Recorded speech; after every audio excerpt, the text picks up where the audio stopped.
بسم اللہ الرحمن الرحیم۔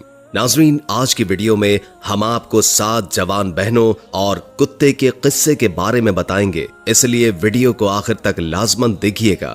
بہت ہی پرانے زمانے کا قصہ ہے کہ ملک ایران میں قالین کا کوئی سوداگر رہتا تھا۔ اس کی 7 بیٹیاں تھیں، بیٹا کوئی نہیں تھا، اس کی بیوی مر چکی تھی۔ اس نے دوسری شادی اس لیے نہیں کی تھی کہ سوتیلی ماں نہ جانے بچیوں کے ساتھ کیسا سلوک کرے گی۔ سوداگر اپنی بچیوں کے ساتھ ایک بہت بڑی حویلی میں رہتا تھا۔ ان کا ایک اور ساتھی بھی تھا اور وہ تھا ایک کتا جس کا نام زنادہ تھا۔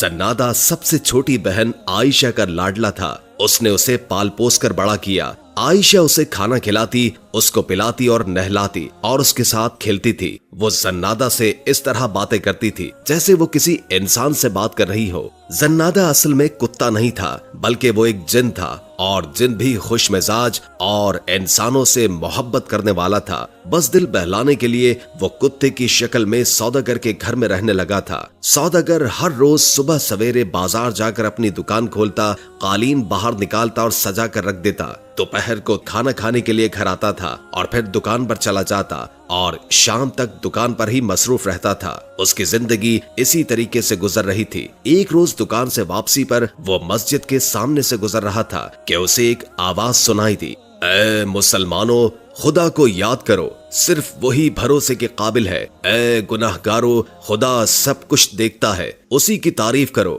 یاد رکھو کہ حج کرنا ہر مالدار مسلمان پر فرض ہے۔ آپ میں سے جو بھی خدا کا گھر دیکھنا چاہتا ہے، رسول اللہ صلی اللہ علیہ وآلہ وسلم کے روزے کی زیارت کرنا چاہتا ہے، اس کو اطلاع دی جاتی ہے کہ ہاتھیوں کا قافلہ اس مہینے کی 5 تاریخ کو روانہ ہوگا۔ سوداگر نے یہ منادی سنی تو اس کے دل میں یہ تمنا پیدا ہوئی کہ وہ بھی حج کے لیے جائے گا۔ اس نے پکا ارادہ کر لیا کہ وہ اس سال مکے ضرور جائے گا اور خدا کے گھر میں حاضری ضرور دے گا۔ وہ جلدی گھر پہنچا اور بیٹیوں سے کہا کہ میری پیاری بیٹیوں، تم دیکھ رہی ہو کہ میرے بال سفید ہو چکے ہیں، لیکن میں نے ابھی تک حج کا فرض ادا نہیں کیا اور نہ ہی رسول مقبول حضرت محمد مصطفیٰ صلی اللہ علیہ وآلہ وسلم کا روزہ مبارک دیکھا ہے۔ اس سال میں یہ فرض ضرور پورا کروں گا، لیکن میری بچیوں، اگر میں حج پر گیا تو مجھے تمہاری فکر لگی رہے گی، میرے پیچھے تمہاری دیکھ بھال کرنے کے لیے کون رہے گا؟ یہ سن کر اس کی بیٹیاں اداس ہونے کے بجائے خوش ہوئیں اور بڑی لڑکی کہنے لگی، ابا جان، آپ ضرور تشریف لے جائیں اور ہماری فکر نہ کریں،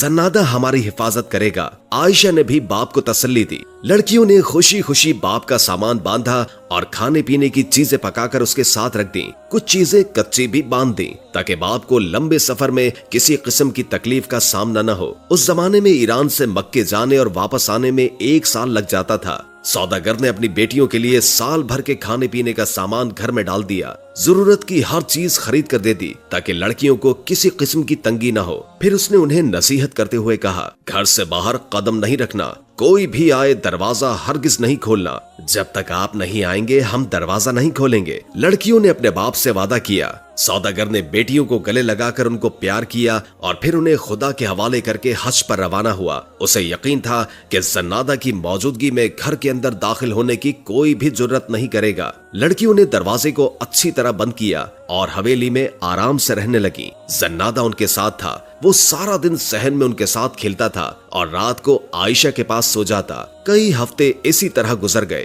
ایک دن دروازے پر زور سے 3 بار دستک ہوئی، پھر ایک عورت کی آواز آئی، دروازہ کھولو۔ 7 بہنیں دروازے کے پاس جمع ہو گئیں اور پوچھا کہ کون ہیں آپ؟ باہر کھڑی عورت بڑی نرمی سے بولی، پیاری بھانجیوں، میں تمہاری خالہ ہوں، تمہاری امی کی سگی بہن۔ عائشہ نے فوراً کہا، میرے خیال سے آپ کو غلط فہمی ہوئی ہے، بڑی بی، ہماری تو کوئی خالہ نہیں، ہماری امی جان ہمارے ابا جان کی طرح اپنے ماں باپ کی اکلوتی بیٹی ہیں، اس لیے ہماری نہ تو کوئی خالہ ہے اور نہ ہی کوئی ماموں۔ ابا جان کے سوا ہمارا کوئی رشتہ دار نہیں، البتہ خدا ہے جو سب کا ہے۔ احمق لڑکی، عورت نے باہر سے جواب دیا، تم تو اس وقت پیدا بھی نہیں ہوئی تھی جب میری شادی ہوئی اور میں اپنے ماں باپ کا گھر چھوڑ کر پردیس میں چلی گئی۔